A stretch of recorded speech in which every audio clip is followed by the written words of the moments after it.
बेटा हम लोगों ने लास्ट लेक्चर में electric field due to circular ring on the axis हमने पढ़ लिया था, है ना। तो उससे रिलेटेड हम लोग आज क्वेश्चन करेंगे, ठीक है ना। तो क्वेश्चन हमारा क्या है, क्वेश्चन हमारा है एक ये सर्कुलर रिंग है जिसका रेडियस आर है, चार्ज क्यू है, एक्स डिस्टेंस पे उसके एक्सिस पे एक पॉइंट है जहाँ पे मैंने एक डाइपोल रखा हुआ है, जिस डाइपोल का डाइपोल मूवमेंट है पी नॉट। क्या है, पी नॉट। और ये किधर डायरेक्शन है इसका, इसका इधर है, ठीक है ना बेटा। क्लियर है, क्लियर है ना। तो क्वेश्चन ये है find electric force on dipole. तो बेटा देखो, इस रिंग के कारण इस पॉइंट पे इलेक्ट्रिक फील्ड होगा, और अगर इलेक्ट्रिक फील्ड होगा और यहाँ पे अगर डाइपोल रखा हुआ है। अच्छा ये बताओ, ड्यू टू सर्कुलर रिंग उसके एक्सिस पे इलेक्ट्रिक फील्ड कैसा आता है, नॉन यूनिफॉर्म आता है ना। इसके अगर तो नॉन यूनिफॉर्म इलेक्ट्रिक फील्ड आता है, तो नॉन यूनिफॉर्म अगर इलेक्ट्रिक फील्ड आ रहा है बेटा, तो अगर कोई मैं डाइपोल रखूँगा तो फोर्स तो नॉन जीरो होगा, मतलब फोर्स कुछ तो आएगा ना, है ना। क्योंकि हमने पढ़ा था कि अगर फील्ड आपका यूनिफॉर्म है तो फोर्स जीरो आएगा डाइपोल पे, अगर आपका फील्ड नॉन यूनिफॉर्म है तो फोर्स कुछ ना कुछ आएगा, मतलब नॉन जीरो होगा। क्लियर है। तो इसका मतलब है यहाँ पे कुछ ना कुछ तो फोर्स आएगा, क्योंकि फील्ड क्या है, नॉन यूनिफॉर्म है। क्लियर है। तो मैंने आपको एक फार्मूला बताया था, एक कंसेप्ट बताया था कि जब डाइपोल नॉन यूनिफॉर्म फील्ड में रखा होता है तो हम उसका उस पर फोर्स कैसे निकालते हैं, ये मैंने आपको एक फार्मूला बताया था। वो फार्मूला क्या था, मैं लिख रहा हूँ दोबारा से। फार्मूला था P X del E vector by del X plus P by del E vector del by, है ना, P Z del E vector by del Z. ये मैंने आपको फार्मूला बताया था। सबको क्लियर है ना। अब देखो हम इसको कैसे यूज करेंगे। अच्छा मैं अगर मैं बात करूं ये इस पॉइंट पे इलेक्ट्रिक फील्ड किधर होगा, इधर होगा, एक्स डायरेक्शन में, नहीं समझे। तो हम बोलेंगे इसमें इलेक्ट्रिक फील्ड जो आएगा वो क्या आएगा, सिर्फ ई एक्स आएगा ना, एक्स डायरेक्शन में आएगा, बाई में जीरो होगा, जेड में जीरो होगा। क्योंकि इस सर्कुलर रिंग के कारण जो एक्सिस पे इलेक्ट्रिक फील्ड आता है उसके एक्सिस के अलॉन्ग आता है ना। अगर पॉजिटिव चार्ज है तो उधर आएगा अवे, और नेगेटिव है तो टुवर्ड्स आएगा। क्लियर है, एक्सिस के अलॉन्ग ही आएगा, और इसका एक्सिस किस पे है, एक्स एक्सिस पे एक तरीके से मान लो, है ना। तो आपका यहाँ से इलेक्ट्रिक फील्ड जो फार्मूला था वो क्या आ जाएगा आपका, यहाँ से K Q X upon R square plus X square की पावर 3/2। ये मैंने बेटा पढ़ाया था आपको, नहीं पढ़ाया था क्या, पढ़ाया था मैंने। क्लियर है। तो अगर मुझे ये पता है बेटा और मेरा ई वाई और ई जेड जीरो है ना, तो हमारे यहाँ से जो फोर्स आएगा, है ना, इसको आई कैप लिख लीजिएगा। आई कैप वैसे लिखने की ज़रूरत नहीं है, लिखा हुआ है तो आप लिख लोगे, कोई दिक्कत नहीं है। यहाँ से अगर आप फोर्स लिखोगे तो सिंपल क्या आ जाएगा, पी एक्स, है ना, del E by del X. बेटा यहाँ पे पी एक्स का मतलब है कि डाइपोल का कंपोनेंट अलॉन्ग एक्स एक्सिस। तो अगर आप देखोगे ये जो पी नॉट है ये एक्स एक्सिस के अलॉन्ग ही रखा हुआ है, मतलब यहाँ पे पी एक्स क्या है, पी एक्स ही पी नॉट है। क्लियर है। तो यहाँ से आपका क्या आ जाएगा, P naught del E by del X. नहीं समझे, क्लियर है। तो देखो बेटा कुछ मत करना है आपको, कुछ नहीं करना है आपको इसको डिफ्रेंशिएट करना है, यहाँ से del E upon del X निकालना है, पार्शियली डिफ्रेंशिएट करना है विद रिस्पेक्ट टू एक्स, है ना। वो यहाँ पे उठा के क्या कर देना है, पुट कर देना है। यहाँ पे जैसे आप उठा के पुट करोगे आपका क्या आ जाएगा, आपका आंसर आ जाएगा। क्लियर है। तो आपका बेटा ये आ जाएगा एक्स के फंक्शन में, है ना, एक्स में एक्स का फंक्शन आएगा ना ये फोर्स। अगर एक्स का फंक्शन आएगा तो आप वहाँ पे एक्स की अगर ये वैल्यू पुट कर दोगे तो हमारा ये वाला पार्ट सॉल्व हो जाएगा, ठीक है ना। तो आप देखना जब ये वाला रखोगे, ये del E upon del X निकालने के बाद ये आएगा, जब ये आप रखोगे तो ये जीरो हो जाएगा। ये जीरो क्यों हो जाएगा, क्योंकि मैंने जब बेटा इलेक्ट्रिक फील्ड इसका लिखा था, है ना, del E upon del X equal to zero, जब मैंने किया था इक्वल टू जीरो किया था तभी तो एक्स आपका आया था प्लस माइनस r/√2, याद हो अगर आपको। क्लियर है, ठीक है ना। तो इसका मतलब है कि r/√2 पे ये इसका रेट, इलेक्ट्रिक फील्ड का रेट क्या आता है, जीरो आता है। इलेक्ट्रिक फील्ड का रेट क्या आता है, जीरो आता है। जिसका मतलब यहाँ पे फोर्स भी क्या आएगा आपका, जीरो आएगा बेटा। ये हम लोग क्वेश्चन देखते हैं। ये क्वेश्चन क्या है, अगेन मैंने एक सर्कुलर रिंग ली है जिसका रेडियस r है, चार्ज q है, ठीक है ना। इसके सेंटर पे मैं एक इलेक्ट्रॉन रख रहा हूँ, इसके सेंटर पे मैं एक इलेक्ट्रॉन रख रहा हूँ, ठीक है ना बेटा। इसके सेंटर में मैंने एक इलेक्ट्रॉन रखा हुआ है। क्वेश्चन ये है कि अगर मैं इस इलेक्ट्रॉन को स्लाइटली डिस्प्लेस कर रहा हूँ, क्या कर रहा हूँ, स्लाइटली डिस्प्लेस कर रहा हूँ अलॉन्ग इसके एक्सेस पे, है ना, ऐसे, है ना, इस तरह से रिंग है, इसके अगर एक्सेस के अलॉन्ग मैं इसको स्लाइटली डिस्प्लेस करूँगा तो क्या ये एसएचएम करेगा, है ना। और अगर एसएचएम करेगा तो इसका मुझे टाइम पीरियड निकालना है। क्लियर है। तो मैंने आपको बताया था कि एसएचएम कब होता है, एसएचएम हमेशा स्टेबल इक्विलिब्रियम के अबाउट होता है। किसके अबाउट होता है, स्टेबल इक्विलिब्रियम के अबाउट होता है, ठीक है ना। अगर अनस्टेबल होगा तो नहीं होगा, न्यूट्रल होगा तो नहीं होगा। क्लियर है। तो आप कैसे चेक करोगे कि स्टेबल इक्विलिब्रियम है कि नहीं है, तो आप क्या करिए, आप स्लाइटली इसको डिस्प्लेस कर दीजिए। मान लीजिए मैंने एक्स से डिस्प्लेस कर दिया, इलेक्ट्रॉन यहाँ आएगा बेटा। अब आपको मैंने बताया था कि अगर ये पॉजिटिव चार्ज है तो इस पर इलेक्ट्रिक फील्ड कैसे होता है, इसके अलॉन्ग होता है बेटा, एक्सिस के अलॉन्ग। अब चूंकि ये इलेक्ट्रॉन है, नेगेटिव चार्ज है, तो इसमें फोर्स कैसे लगेगा, इसमें अपोजिट लगेगा, ई अपोजिट लगेगा ना बेटा, क्योंकि नेगेटिव चार्ज है। तो इसका मतलब है अगर आप इधर डिस्प्लेस करोगे तो इसमें फोर्स ऐसे लगेगा, तो ये इधर ही आने की कोशिश करेगा। जब इधर आप डिस्प्लेस करोगे तो इलेक्ट्रिक फील्ड इसमें किधर होगा, इसमें इलेक्ट्रिक फील्ड इधर होगा, तो फोर्स कैसे लगेगा, इधर लगेगा। तो इस मेरे कहने का मतलब है कि इस इलेक्ट्रॉन का इसके सेंटर के अबाउट क्या आएगा, स्टेबल इक्विलिब्रियम आएगा। क्या आएगा, स्टेबल इक्विलिब्रियम आएगा। अगर स्टेबल इक्विलिब्रियम आएगा तो अगर हम स्लाइटली डिस्प्लेस करेंगे तो आपका क्या शो करेगा, ये SHM शो करेगा। क्लियर है। तो देखो हम कैसे लिखेंगे SHM कैसे प्रूव करेंगे। मैंने बेटा इधर स्लाइटली एक्स से डिस्प्लेस कर दिया तो हमारा पॉजिटिव डायरेक्शन ही हो जाएगा। क्लियर है। तो मेरा एक्सेलरेशन भी इधर ही मान लो आप, तो क्या लिखोगे आप बेटा, फोर्स तो इधर लगेगा ना, तो क्या लिखोगे आप, फोर्स इक्वल टू ma लगाओगे बेटा, है ना। अब चूंकि फोर्स इस पे इलेक्ट्रॉन में कैसे लगेगा, इधर लगेगा ई, तो इधर लगोगे -e लिखोगे बेटा। -e क्यों, क्योंकि फोर्स नेगेटिव डायरेक्शन लग रहा है ना, पॉजिटिव डायरेक्शन मेरा ये है क्योंकि मैंने इधर डिस्प्लेस किया है। क्लियर है। इधर आ जाएगा मास ऑफ इलेक्ट्रॉन, है ना बेटा, मास ऑफ इलेक्ट्रॉन लेंगे इनटू एक्सेलरेशन। क्लियर है, ठीक है ना बेटा। यहाँ पे इलेक्ट्रिक फील्ड कितना होगा, यहाँ पे इलेक्ट्रिक फील्ड होगा KQ(x) upon r² plus x² की पावर 3/2 ये आएगा, बोलो। क्लियर है। यहाँ पे पुट कर दो आप, यहाँ पे जैसे आप पुट करोगे -e KQ(x) upon r² plus x² की power 3/2 equal to mass of electron into acceleration. Clear है। अच्छा बेटा ये बताओ, मैंने इसको स्लाइटली डिस्प्लेस किया, स्लाइटली का डिस्प्लेस किया, इसका मतलब है कि थोड़ा सा अपने डिस्प्लेस किया है। इसका मतलब है कि x की वैल्यू क्या होगी, बहुत ही छोटी होगी। तो हम बोल सकते हैं कि जो आपका x होगा वो मच लेस होगा, किससे, r से होगा।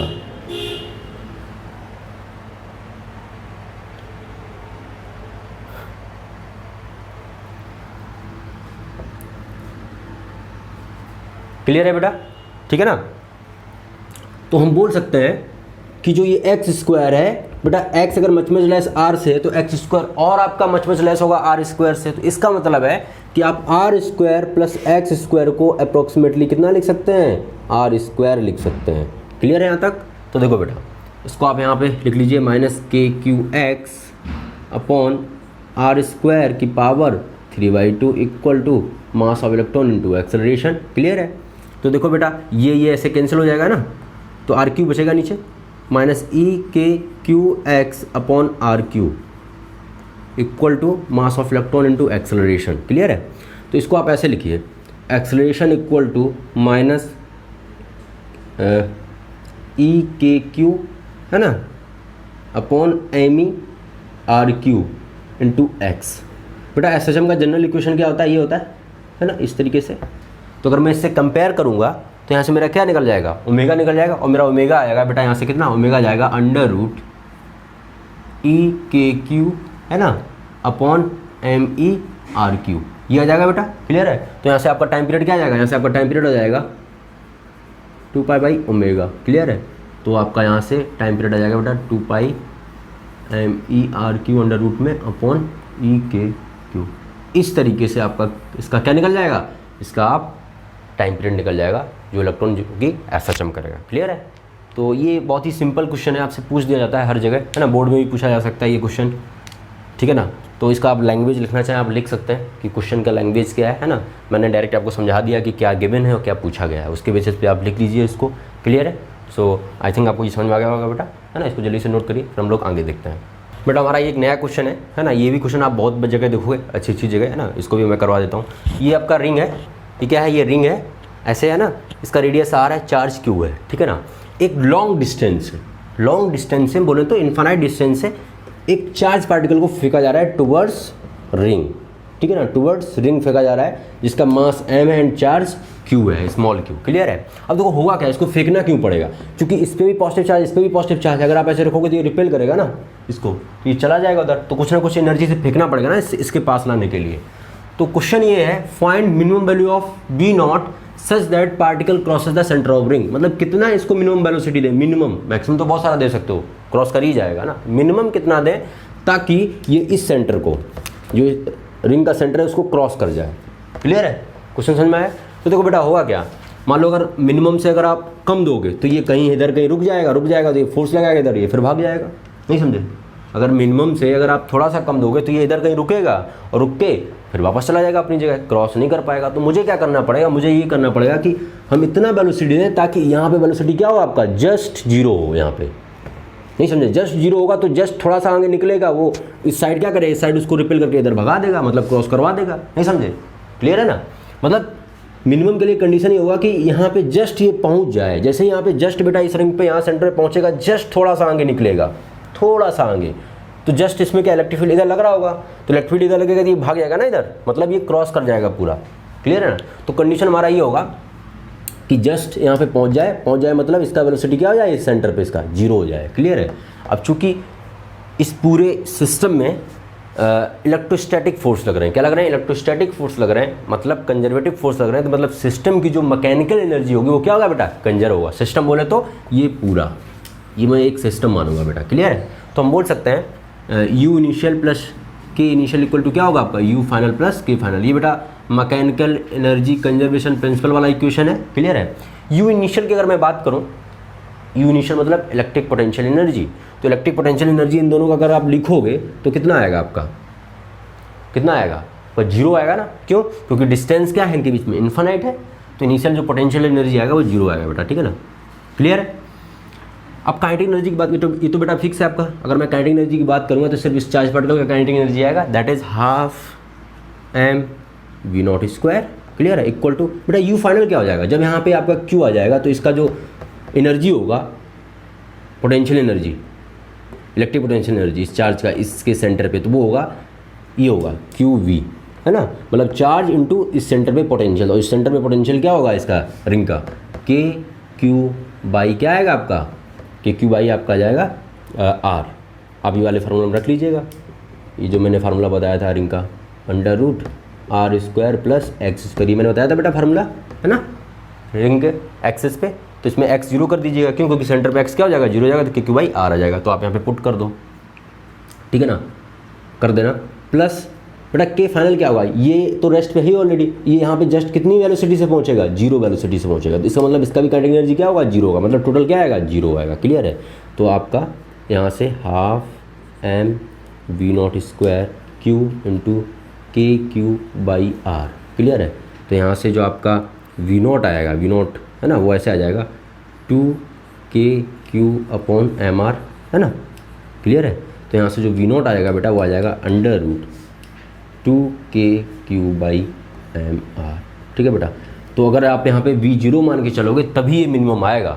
ठीक है ना। अगर कुछ अधिक काइनेटिक एनर्जी पहुँचेगा तो वो तो क्रॉस कर ही जाएगा, लेकिन वो ये मिनिमम वैल्यू नहीं होगी। क्लियर है। तो मिनिमम के लिए हमें कंडीशन क्या लगाना पड़ेगा, यहाँ पे आपका वी जीरो होना चाहिए। क्लियर है बेटा। तो ये एक क्वेश्चन था, है ना, इसको आप नोट डाउन कर लीजिए। ठीक है बेटा हम लोग ये क्वेश्चन देखते हैं, क्वेश्चन जल्दी से पढ़ लीजिए। An infinite rod of linear charge density lambda is placed along the axis of ring such that one end of rod is at the center of ring, then find the electric force of interaction between ring and rod। बेटा कुछ नहीं है, एक infinite rod है। क्या, एक infinite rod है और ये हमारा एक रिंग है। क्या है, एक हमारा ऐसे रिंग है जिसपे चार्ज क्यू है, जिसका रेडियस आर है, और एक इन्फिनाइट जो रॉड है जिसपे लीनियर चार्ज डेंसिटी लैम्डा कितना है आपका, लीनियर चार्ज डेंसिटी कितना है, लैम्डा है। तो जो इन्फिनाइट रॉड है उसका एक एंड कहाँ अप्लाई कर रहा है, सेंटर पर, दूसरा तो इन्फिनिटी चला जाएगा। ठीक है ना। तो बेटा देखो इसमें भी चार्ज है, इसमें भी चार्ज है, इसमें कुछ फोर्स आएगा, फोर्स ऑफ इंट्रैक्शन आएगा बेटा, है ना, वही निकालना है हमको। ठीक है ना। अब देखो पॉइंट चार्ज तो कोई है नहीं जो आप EQ लगा दोगे आप, है ना। चार्ज क्या है इसमें चार्ज आपका यूनिफॉर्मली डिस्ट्रीब्यूटेड है ना। तो हमें क्या करना पड़ेगा, हमें कूलॉम्स लॉ से ही सॉल्व करना पड़ेगा, बट किस में कन्वर्ट करके, पॉइंट चार्ज में कन्वर्ट करके। कैसे, हमें एलिमेंट लेना पड़ेगा। क्या करना पड़ेगा, मुझे एलिमेंट लेना पड़ेगा। ठीक है ना। अब देखो हम क्या करेंगे, पहले आप लोग ट्राई करेंगे देन इसको सॉल्व करेंगे। ठीक है ना। अच्छा क्वेश्चन है, वैसे बहुत डिफिकल्ट नहीं है। अब जब मैं करूँगा ना आपको समझ में आ जाएगा। आप क्या करिए, इससे सेंटर से x डिस्टेंस पे एक छोटा सा एलिमेंट ले लो dx। क्या ले लो आप, x की डायरेक्शन में dx आएगा बेटा। क्लियर है। और इस dx एलिमेंट में चार्ज होगा dq। क्या होगा, चार्ज होगा dq। क्लियर है। इस dq पे इसके रिंग के कारण फोर्स लिख लो आप। इस dq पे जो रिंग के कारण जो फोर्स आएगा वो आएगा, इसके कारण जो यहाँ पे इलेक्ट्रिक फील्ड होगा E इंटू डी क्यू ही आएगा बेटा। क्लियर है। और जो इलेक्ट्रिक फील्ड आएगा वो क्या आएगा आपका, इस पॉइंट पे बेटा, इलेक्ट्रिक फील्ड के कारण ही ना इस पॉइंट पे इस चार्ज पे फोर्स आएगा। इलेक्ट्रिक फील्ड आएगा K Q X upon R square plus X square की पावर 3/2। ये तो मैंने फार्मूला बताया आपको। क्लियर है। ठीक है ना बेटा। यहाँ पे पुट कर दीजिए आप ई कितना आ जाएगा आपका K Q X upon R square. बेटा ये डी एफ लिखिएगा, डी एफ मतलब है कि छोटे एलिमेंट पे छोटा फोर्स, क्लियर है। तो यहाँ से जो आपका डी एफ आएगा वो आएगा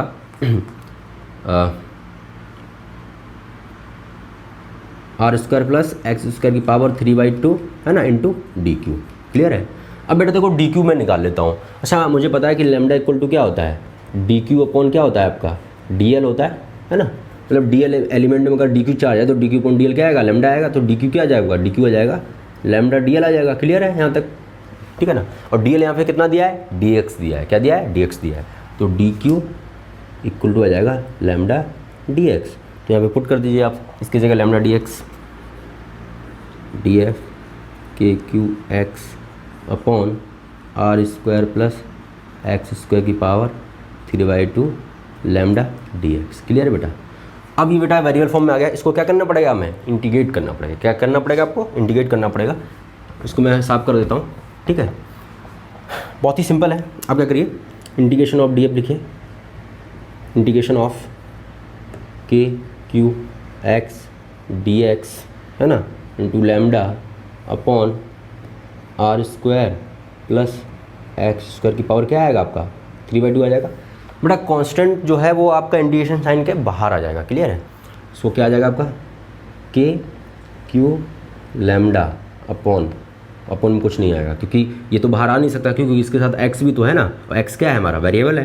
तो यहाँ पे क्या लिखेंगे, ऐसे लिखेंगे X D X upon R square plus X square की पावर क्या आएगा 3/2 आएगा, ये आएगा बेटा, क्लियर है। अच्छा ये बताओ जब आपका x 0 आएगा, इसका बेटा लिमिट रखेंगे। जब x 0 होगा तो ये यहाँ होगा, और यहाँ वाला जो एलिमेंट होगा यहाँ पे बेटा इलेक्ट्रिक फील्ड क्या होता है, 0 होता है एक तरीके से। इलेक्ट्रिक फील्ड अगर 0 होगा इस रिंग के सेंटर पे तो फोर्स भी क्या आएगा, 0 आएगा। फोर्स भी क्या आएगा बेटा, 0 आएगा। इन्फिनिटी है ना, इन्फिनिटी पे लेके फोर्स क्या आ जाएगा, एक तरह से मान लो f है ना, इंडिकेट करोगे एक तरीके से, क्लियर है। तो इसी का जब इंटीग्रेशन आप निकालोगे तो यहाँ से फोर्स नेट फोर्स आएगा आपको एक तरीके से, क्या आएगा, नेट फोर्स आएगा। तो जब आप इसको इंटीग्रेट करोगे बेटा, इसको मैं हटा देता हूँ है ना, आप लिख लीजिएगा है ना, इसको हटा देता हूँ मैं। बेटा इस चीज़ को आप ऐसे लिखिएगा, ऐसे मत लिखिएगा, आप ऐसे लिखो इसको है ना। 0 से x की मिनिमम वैल्यू कितनी 0 लाई करेगी, और x की इन्फाइनाइट। आप 0 से इसको इन्फाइनाइट कर दीजिए तो यहाँ से आपका आ जाएगा क्या, एफ नेट आएगा, क्या आएगा, एफ नेट आ जाएगा, क्लियर है, ठीक है। इंटीग्रेशन सबका बेटा हर एलिमेंट का सम का, हर एलिमेंट पे जो फोर्स आएगा छोटा छोटा उसका सम लोगे तो क्या आ जाएगा, इस पर एफ नेट आ जाएगा ना, एक तरीके से ऐसे सोच सकते हो आप इसको, क्लियर है। तो बेटा यहाँ से एफ नेट इक्वल टू लिखोगे आप क्या, K Q lambda X D X plus R square plus X square की पावर 3/2 0 से इन्फानाइट, ठीक है ना। बेटा देखो ये इंटीग्रेशन है, थोड़ा सा डिफ़िकल्ट है अभी आपके लिए है ना, बट जब आप पढ़ लोगे ये बहुत ही ईजी लगेगा आपको, ठीक है ना। सो मैं अभी आपको करके दिखा देता हूँ, बहुत ही सिंपल है। आप क्या करिए बेटा x यहाँ भी है, अगर सिंपल x डी एक्स होता तो एक्स स्क्वायर बाई 2 हो जाता, नीचे भी x है, प्रॉब्लम ये है। तो आप क्या करिए, आप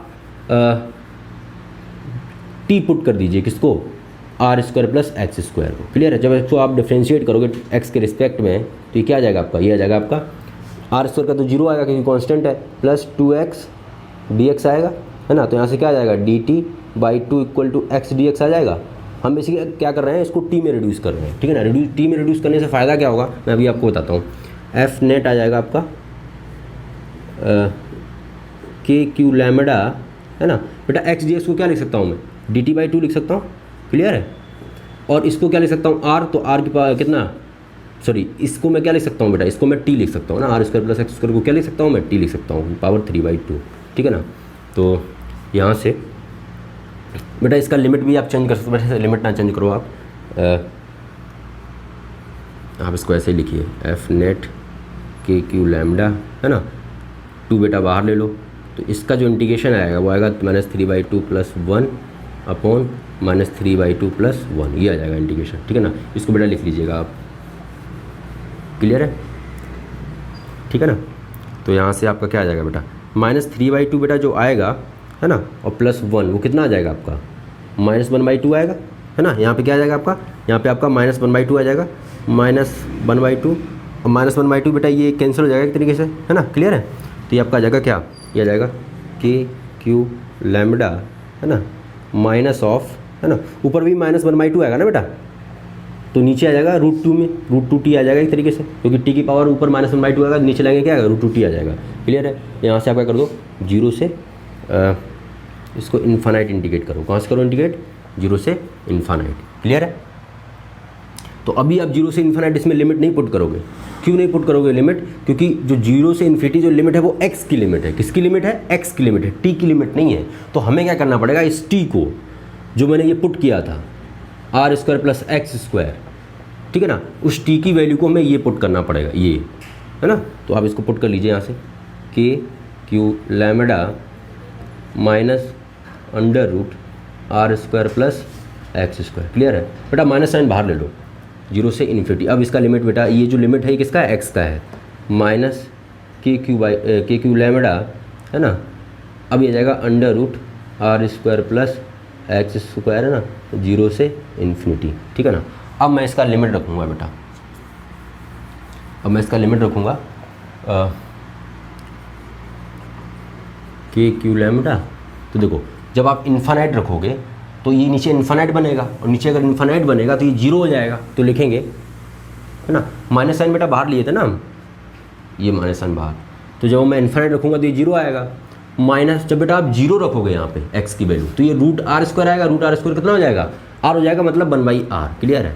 जब आप इसको मल्टीप्लाई करोगे अंदर माइनस के क्यू लैम्बडा, तो वो आ जाएगा आपका एफ नेट क्या आ जाएगा, के क्यू लैम्बडा/r।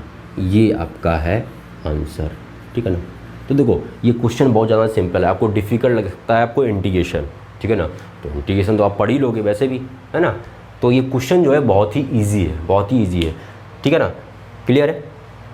तो आई थिंक आपको ये समझ में आ गया होगा बेटा, इसको जल्दी से आप नोट डाउन करिए बेटा। अब हम लोग थ्योरी में आगे पढ़ेंगे, ठीक है ना।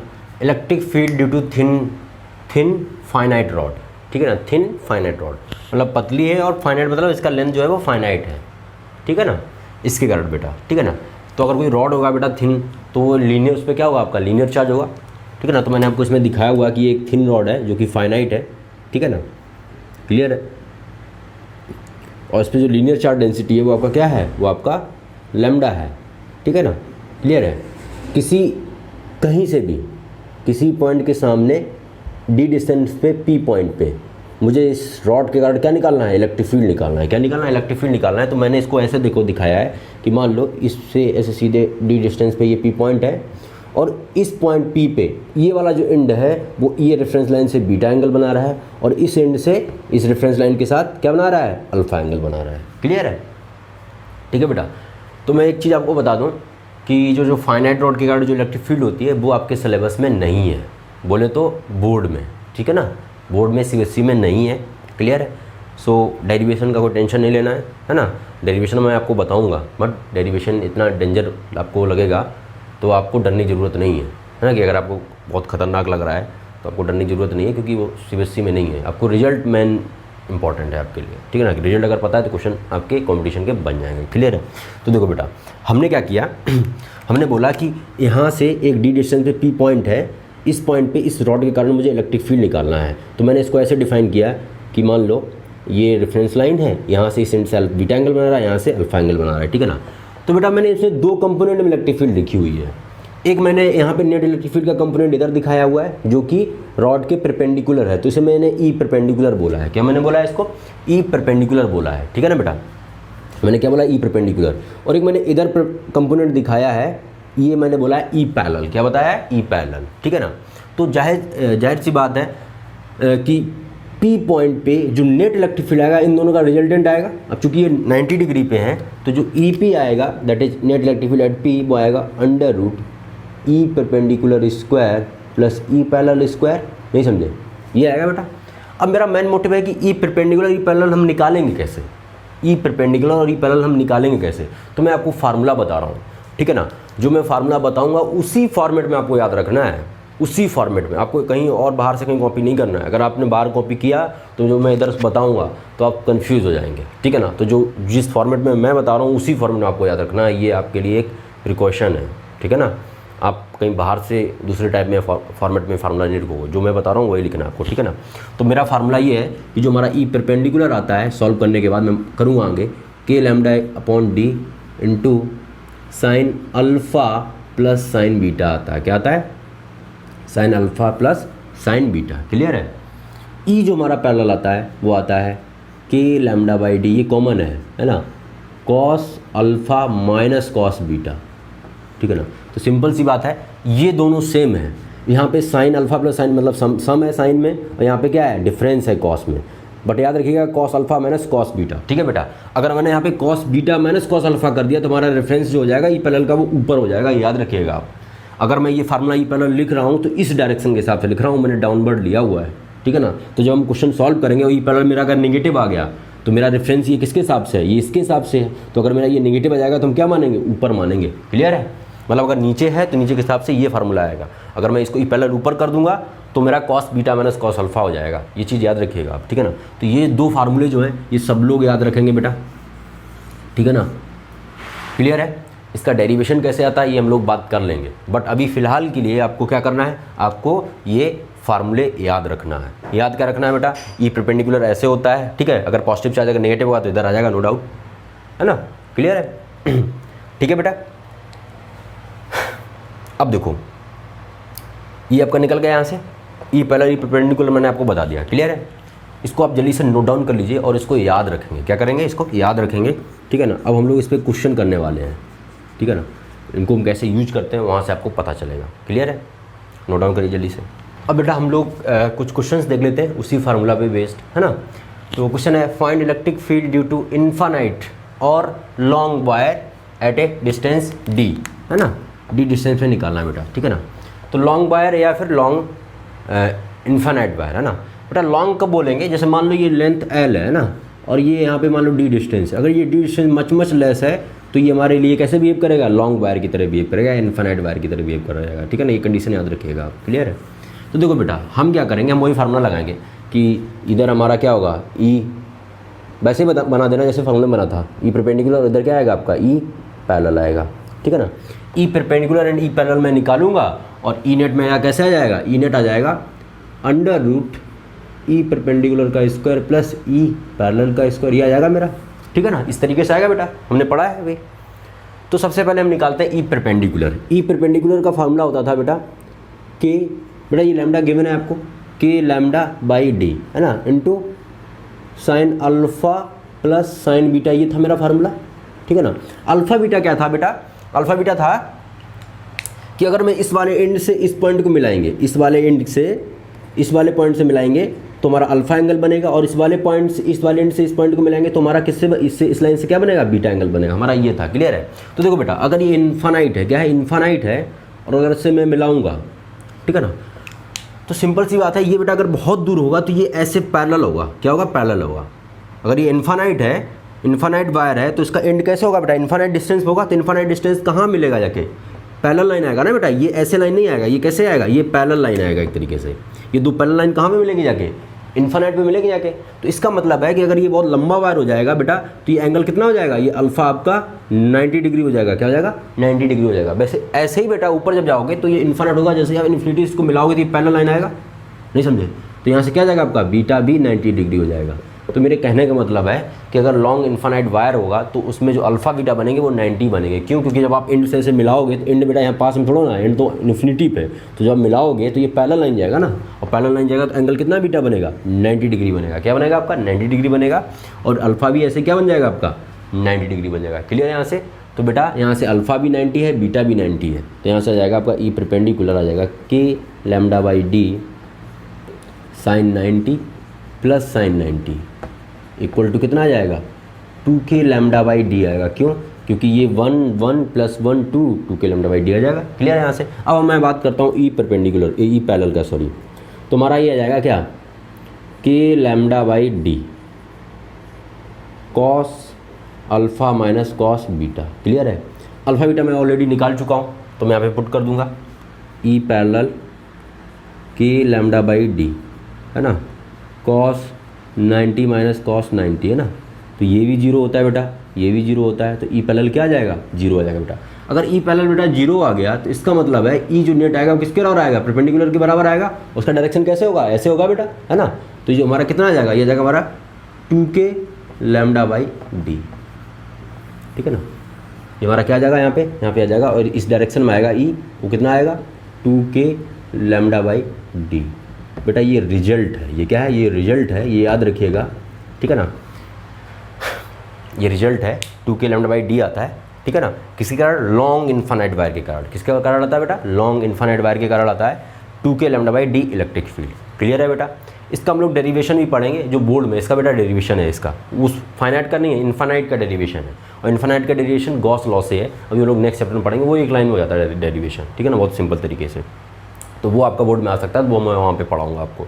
बट ये अभी फ़िलहाल के लिए आपको ये रिजल्ट याद रखना है कि एक स्ट्रेट लॉन्ग वायर है या इन्फानाइट वायर है, उसका अगर लीनियर चार्ज डेंसिटी लैम्डा है, अगर डी डिस्टेंस पे मुझे अगर निकालना है, डी डिस्टेंस पे पी पॉइंट पे नेट इलेक्ट्रिक फील्ड, तो हमारा होता है 2k लैम्डा बाई डी। ये याद रखेंगे आप, इसका रिजल्ट हम बहुत जगह यूज करेंगे, कैसे यूज करेंगे मैं अभी आपको आगे बताऊंगा। क्लियर है, जब मैं क्वेश्चंस करूंगा अच्छे क्वेश्चन। क्लियर है, तो ये बेटा ये समझ में आ गया होगा। मेन चीज़ क्या है, कोई भी आएगा point P low, E parallel हमेशा डाउनवर्ड बनाओगे, ई परपेंडिकुलर इधर बनाओगे, ठीक है ना। फार्मूला आप यही लिखोगे, यहाँ थोड़ा ध्यान देना, कॉस अल्फा इधर आएगा, कॉस माइनस कॉस बीटा ऐसे लिखेंगे, ठीक है ना, तभी ई पैरेलल नीचे हम इसको लिखेंगे, ठीक है ना। क्लियर है, तो हम ये इंडिविजुअल सॉल्व करेंगे।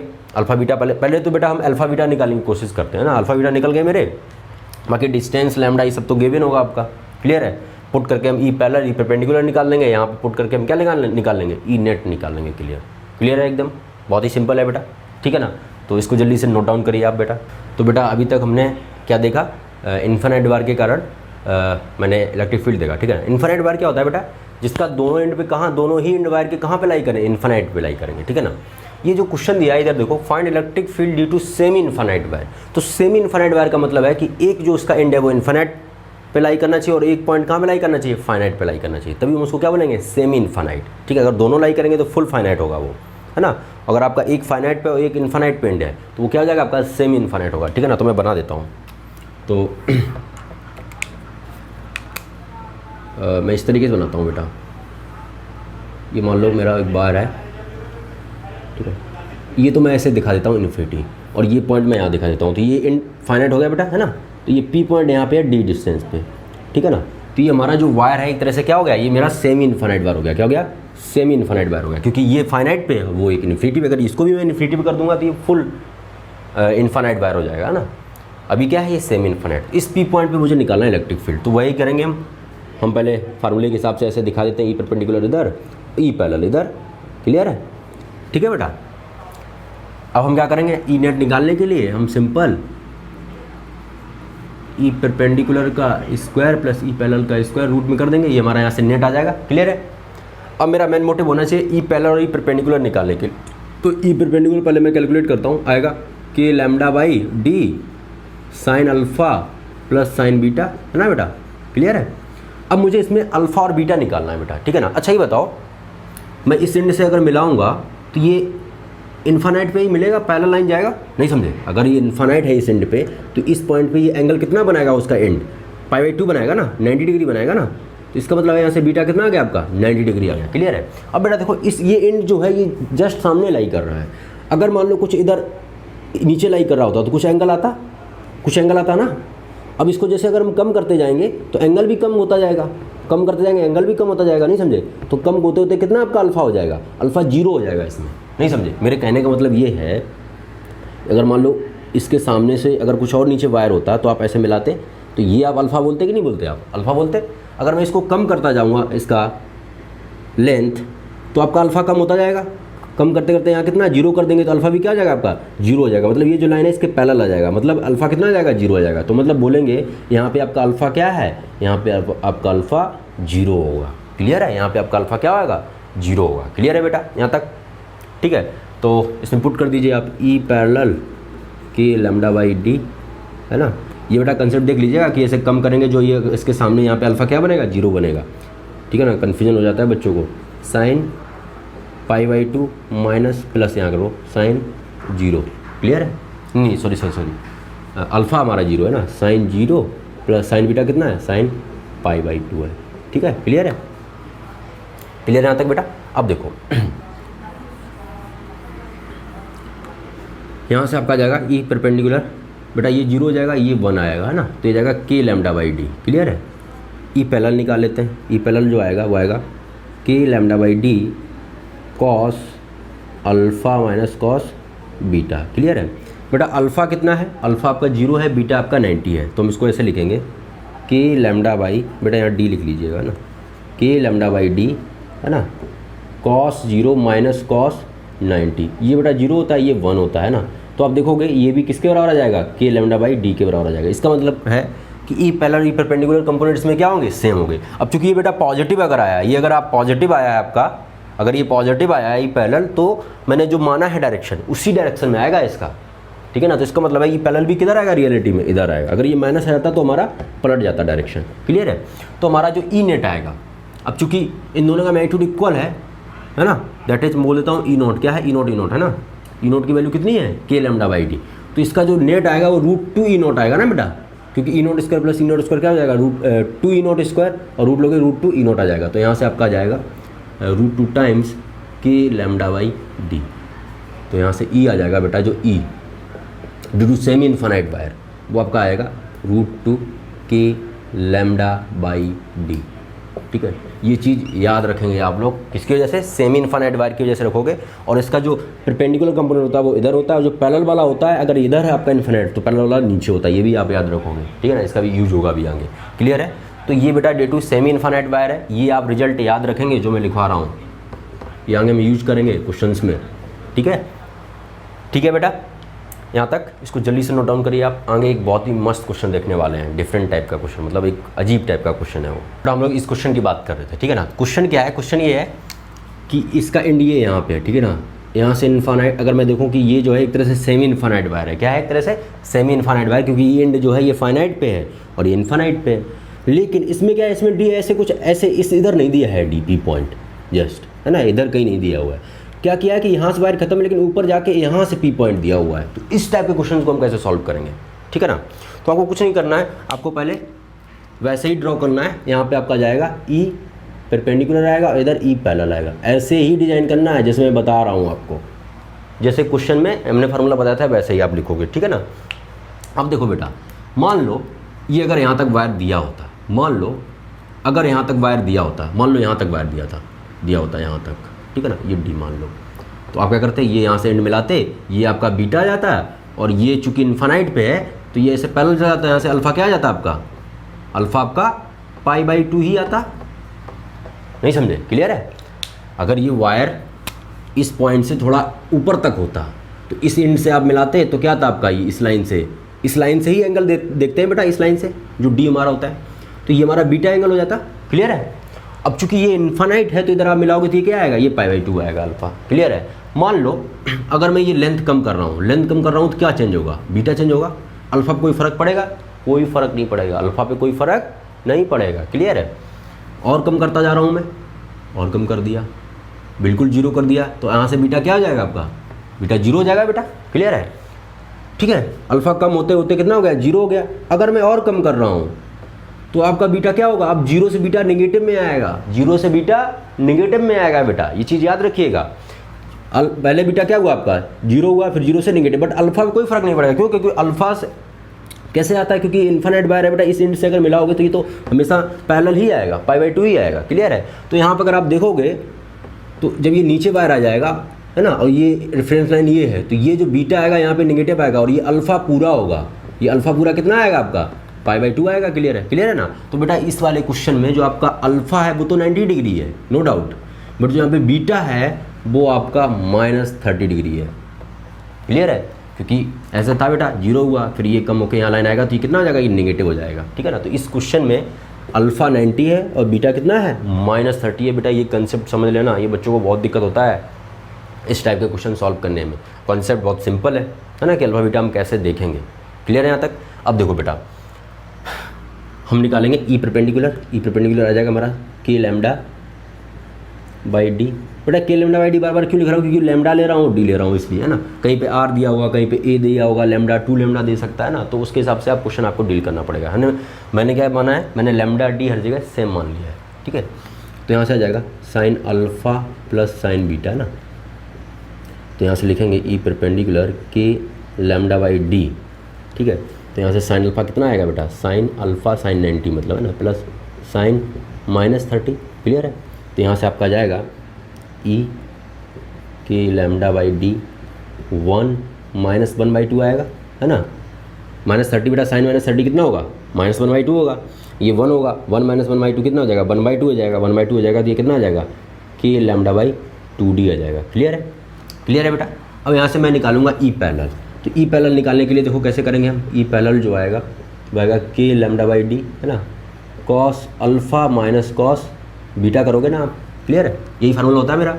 ई पैरेलल के लैम्डा बाई डी, बेटा कॉस अल्फ़ा कितना है 90 है, कॉस 90 माइनस कॉस ऑफ -30। बेटा कॉस ऑफ माइनस थीटा क्या होता है, कॉस थीटा होता है, तो माइनस से कोई फर्क नहीं पड़ेगा। तो आप सिंपल क्या लिखोगे इसको, डी 0 माइनस कॉस 30 लिखोगे। तो यहाँ से ई पैरेलल जो आएगा वो आएगा के लैम्डा बाई डी, है ना, माइनस कॉस 30 बेटा कितना आएगा √3/2। तो यहाँ से आ जाएगा -√3 के लैम्डा बाई 2d, ये आएगा बेटा। तो देख रहे होगे ई पैरेलल इसमें नेगेटिव आया है। ई पैरेलल अगर बेटा नेगेटिव आएगा तो इसका मतलब है कि ई पैरेलल इधर नहीं होगा। ई पैरेलल किधर होगा, रियलिटी में उधर होगा। ई पैरेलल आपका रियलिटी में किधर आएगा, उधर आएगा बेटा, तभी तो माइनस आया है। ठीक है ना बेटा, ये चीज़ याद रखिएगा आप। क्लियर है। तो हमारा जो ई नेट आएगा, ई नेट वो आ जाएगा E perpendicular square plus E parallel square. Clear है बेटा। तो यहाँ से आ जाएगा ई नेट, ई परपेंडिकुलर बेटा कितना आया, के लैम्डा बाई 2d। तो यहाँ से करोगे आप के लैम्डा बाई 2d का होल स्क्वायर, है ना, प्लस ई पैरेलल कितना आया बेटा -√3 के लैम्डा बाई 2d का होल स्क्वायर। ठीक है ना। तो आप देखोगे के लैम्डा बाई 2d जो है दोनों में ही कॉमन है, तो स्क्वायर कॉमन लोगे बाहर, सिंपली क्या आ जाएगा, रूट के लैम्डा बाई d आ जाएगा, है ना, क्योंकि अंदर स्क्वायर है। के लैम्डा बाई 2d आ जाएगा बाहर, है ना बेटा, ऐसे करके ये कितना आ जाएगा 1 square plus √3 square, that is 4 हो जाएगा ना। 3 1 4 कितना हो जाएगा, 4 हो जाएगा। 4 का रूट कितना आएगा, 2 आएगा। 2 आएगा तो बेटा कितना आ जाएगा 2 के lambda by 2d, that is के लैम्डा बाई d। इस तरीके से मैं इसका निकालूंगा। ठीक है ना। तो देखो बेटा मैंने आपको सारी पॉसिबिलिटीज़ बता दी। ठीक है ना। एक ये डिफरेंट टाइप की पॉसिबिलिटीज़ थी, तो इसको कैसे डील करना है मैंने आपको बहुत अच्छे से बताया कि अल्फ़ा बीटा हम कैसे इसमें देखेंगे। क्लियर है। जो जैसे मैं बता रहा हूँ बेटा वैसे ही फॉलो करिएगा आप। बाकी अदर मेथड अगर आप जाओगे तो आपको बहुत ज़्यादा प्रॉब्लम होगा। ये सबसे सिंपल और साधारण मेथड है। ठीक है ना। क्लियर है, क्लियर है बेटा। अब हम लोग कुछ क्वेश्चन, मैं क्वेश्चन दे रहा हूँ जो आपको घर से करके लाना है। ठीक है ना। और वो क्वेश्चन जो है वो आईरोडो के क्वेश्चन है। ठीक है ना। अगर अभी तक आपने अच्छे से पढ़ा है तो आप बहुत ही आसानी से कर लोगे। आसानी का मतलब है कि 1 मिनट में कर लोगे आप, 1 मिनट में, अगर आप अच्छे से पढ़ो। ठीक है ना। अगर 1 मिनट में नहीं कर पा रहे हो, ये मतलब मत समझिएगा कि नहीं हम अच्छे से नहीं पढ़े हैं। ठीक है ना। बट हाँ, अगर 1 मिनट में कर ले रहे हो मतलब आप सारी चीज़ें बहुत ही अच्छे से तुरंत समझ रहे हो, ये इंडिकेशन होगा आपका। ठीक है ना बेटा। तो इसको आप जल्दी से नोट डाउन करिए, जल्दी से नोट डाउन करिए आप इसको बेटा। ये 2 क्वेश्चन है आपके। ठीक है ना। 2 इन्फानाइट वायर है। ठीक है ना। एक इसके लिए, एक उसके लिए। ठीक है ना। इसमें मैं क्या कर रहा हूँ, इन्फानाइट वायर को मैं ऐसे ले जाके यहाँ पे ऐसे सेमी सर्कल में टर्न करके, सेमी सर्कल रिंग में टर्न करके इसको फिर ऐसे इन्फानाइट में बेंड कर देना है। बोले तो ये इधर भी इन्फानाइट है, इधर भी इन्फानाइट है, और ये कैसा है, सेमी सर्कल बन रहा है। और इसका रेडियस क्या है, r है। इस P पॉइंट पे मुझे निकालना है ई नेट। क्या निकालना है, ई नेट, इस पूरे सिस्टम के कारण। ठीक है ना। ये पहला क्वेश्चन है। दूसरा क्वेश्चन क्या है, उसको मैं कुछ ऐसे कर रहा हूँ, ये इन्फानाइट है, इधर से इधर भी इन्फानाइट चला गया बेटा। ये जो पार्ट है ये क्वार्टर बन रहा है। क्या बन रहा है, क्वार्टर बन रहा है। इसका रेडियस क्या है, r है। इस P पॉइंट पे क्या निकालना है मुझे, नेट इलेक्ट्रिक फील्ड निकालना है बेटा। ये दोनों क्वेश्चन है बेटा, ये दोनों क्वेश्चन आपकी आईरोडोप से, आईरोडोप के क्वेश्चन है एज इट इज। मैंने कुछ इसमें चेंज नहीं किया, एज इट इज है एकदम। ठीक है ना। अगर आप इसको सॉल्व कर लेना तो आंसर भी मैच करा लेना। ठीक है ना। आप इलेक्ट्रोडायनेमिक्स वाले चैप्टर में जाना सेक्शन में, तो आप देखना स्टार्टिंग में वही 35 या 36 नंबर पे क्वेश्चन होगा ये। ठीक है ना। एग्जैक्ट हमें याद नहीं है। क्लियर है। तो आप इसको करेंगे, अगर नहीं होगा तो हम लोग ग्रुप में डिस्कस करेंगे। सो आज के लिए बेटा इतना ही। Thank you.